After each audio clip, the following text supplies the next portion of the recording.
Hi guys, Ben here and welcome to Motivation to Invest. Charlie Munger is Warren Buffett's right-hand man and one of the greatest investors of all time in his own right. He started his career as a lawyer before discovering his passion for value investing and amassing a fortune of over $1.6 billion. Warren Buffett considers Charlie Munger to be one of his greatest friends, and he has learned a lot from him. At an incredible 96 years old, Charlie Munger is still doing what he loves. He's like the Youre of value investing. Extremely wise, thoughtful, and intelligent. Charlie Munger's 15 top rules for investment success. So if you appreciate this hard work, please smash that like button for the YouTube algorithm. This also allows us to continue creating great content like this for you guys. Now bear in mind, Charlie Munger is 96 years old, so he can be quite difficult to follow. But if you concentrate and listen carefully, you will learn so much from his valuable wisdom. Now let's get into the video. And without lifetime learning, you people are not going to do very well. You are not going to get very far in life based on what you already know. You're going to advance in life by what you're going to learn after you leave here. If you take Berkshire Hathaway, which is certainly one of the best regarded corporations in the world, and it may have the best long-term investment record in the entire history of civilization. The skill that got Berkshire through one decade would not have sufficed to get it through the next decade with the achievements made. Without Warren Buffett being a learning machine, continuous learning machine, the record would have been absolutely impossible. The same is true at lower walks of life. I constantly see people rise in life who were not the smartest, sometimes not even the most diligent, but they are learning machines. They go to bed every night a little wiser than they were when they got up. And boy, does that habit help, particularly when you have a long run ahead of you. We have to deal in things that we're capable of understanding. And then once we're over that filter, we have to have a business with some intrinsic characteristics that give it a durable competitive advantage. We have the mindset of the person that's buying the whole business at the price you would realize by multiplying the price we're paying by share by the number of outstanding shares. And we want the price for the whole business so calculated to look very attractive. So we like buying individual shares at a price that's lower than we think a rational person would pay if he could buy the whole business. I was wondering how you can thrive as a polymath in a world that celebrates specialization. Well, that's a good question. I don't think operating over many disciplines, as I do, is a good idea for most people. I think it's fun, that's why I've done it. And I'm better at it than most people would be. And I don't think I'm good at being the very best at handling differential equations. So it's been a wonderful path for me, but I think the correct path for everybody else is to specialize and get very good at something that society rewards and they get very efficient at doing. But even if you do that, I think you should spend 10 or 20% of your time into trying to know all the big ideas in all the other disciplines. Otherwise, I use the same phrase over and over again. Otherwise, you're like a one-legged man in an ass-kicking contest. This is not going to work very well. You have to know the big ideas in all the disciplines to be safe if you have a life lived outside a cave. No matter how wonderful it is, it's not worth an infinite price. So we have to have a price that makes sense and gives a margin of safety considering the natural vicissitudes of life.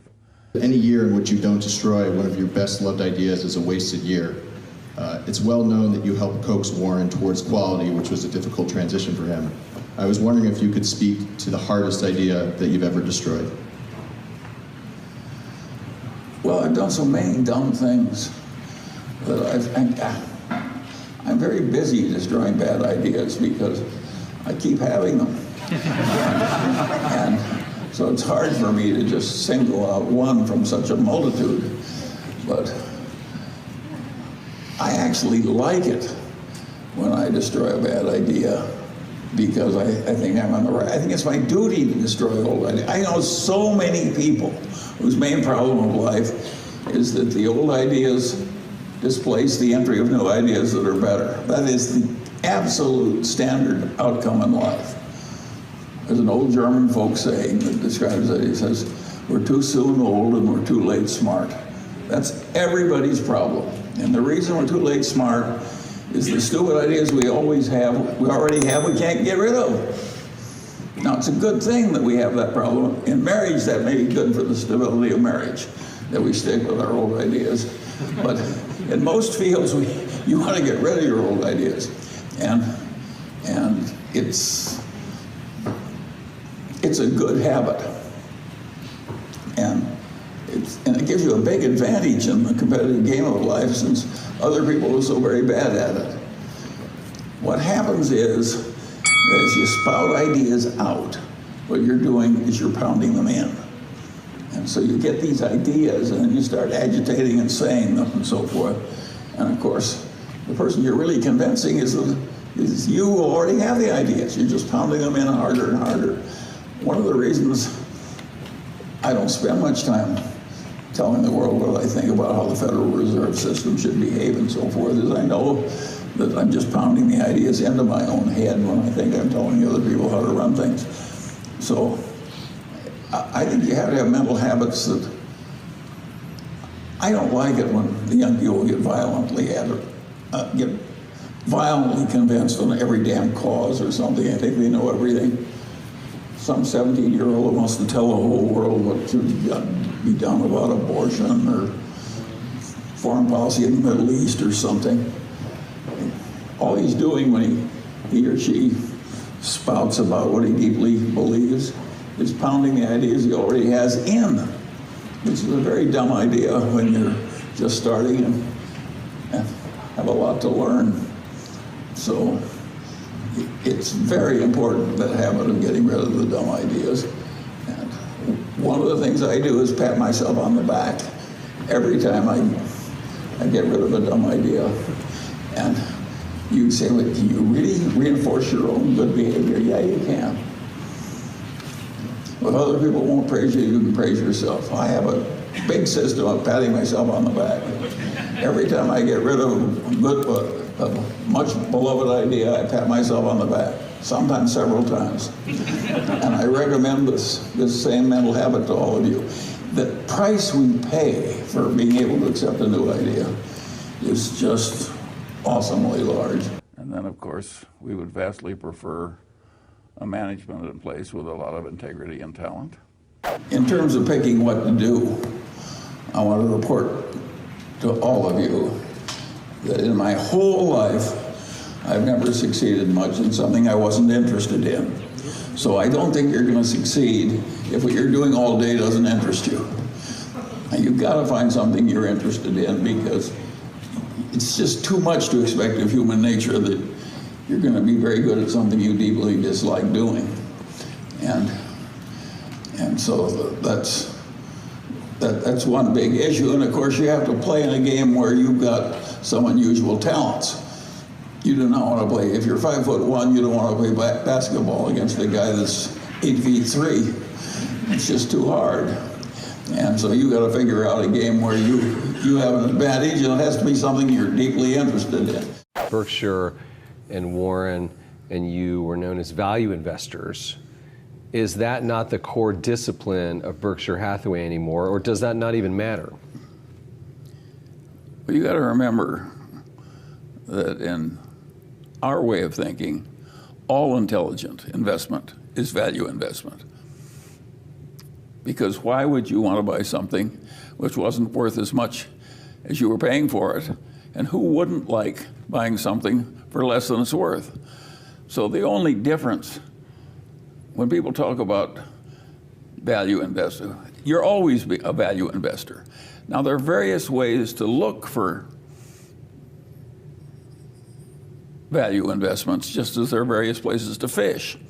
And if the first rule of fishing is to fish where the fish are, the first rule of value investing is to find some place to fish for value investments. I think the strongest companies are not in America. I think the Chinese companies are stronger than ours, and they're growing faster.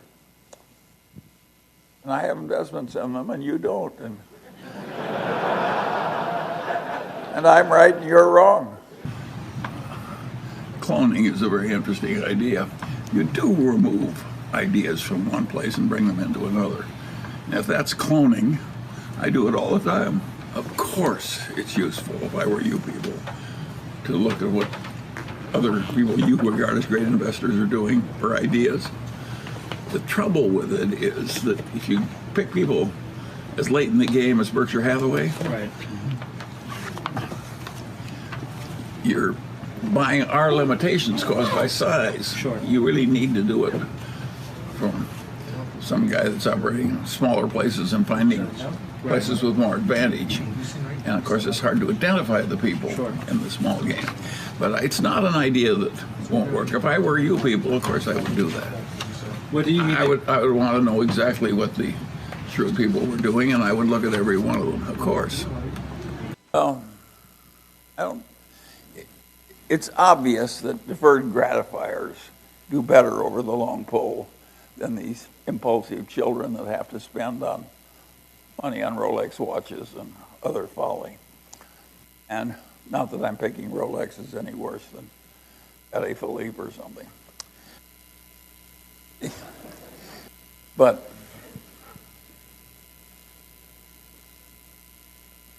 I think everybody who's adult should save and not be stupid at spending money and defer gratification to get more later and all those good things that we were taught, by Benjamin Franklin, thrift and so forth. And the odd thing about it is that people are kind of born deferred gratifiers or not. They've done recent psychological work on that subject, and lots of luck if you're an impulsive person that has to be gratified immediately. You're probably not going to have a very good life, and we can't fix you. I'm 18 right now, I'm in college, and sometimes I lose interest in what I do. And you're 96, and you're so passionate about what you do. So what keeps you going? Like, how do you still have the motivation? Thank you. Well, maybe I've been lucky. I like what I do. I have wonderful partners and friends. I have a nice family. My problems are interesting to me. I have been a very fortunate man, and I don't know how to make everybody else lucky. Well, I could have had a different hand and been some miserable alcoholic throwing up in the gutter. I don't. Thank you very much for having us here today and sharing your wisdom and your beliefs. I was hoping that you might share with us some examples of how you've used disconfirming evidence to change some of your important, determinedly held beliefs. Well, of course, being able to recognize when you're wrong is a godsend. If you take a good bit of the Munger fortune came from liquidating things we originally purchased because we were wrong. Of course, you have to learn to change your mind when you're wrong. And I actually work at trying to discard beliefs. And most people just try and cherish whatever idiotic notion they already have because they think if it's their notion, it must be good. And I think, of course, you want to be re-examining what you previously thought, particularly when disconfirming evidence comes through. And there's hardly anything more important than being rational and objective. Just think of all the dumb things you can do in life. Think of the brilliant people who are just utterly brilliant who do some of the dumbest things. Oh, to be 90 again.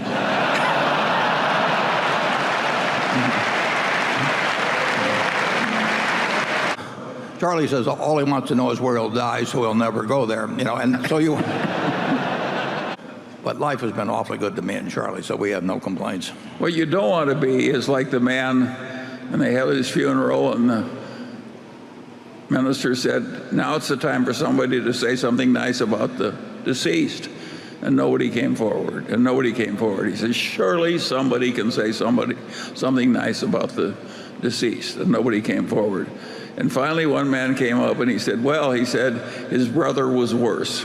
Yeah. If you enjoyed this video, go ahead, smash that like button, and definitely subscribe.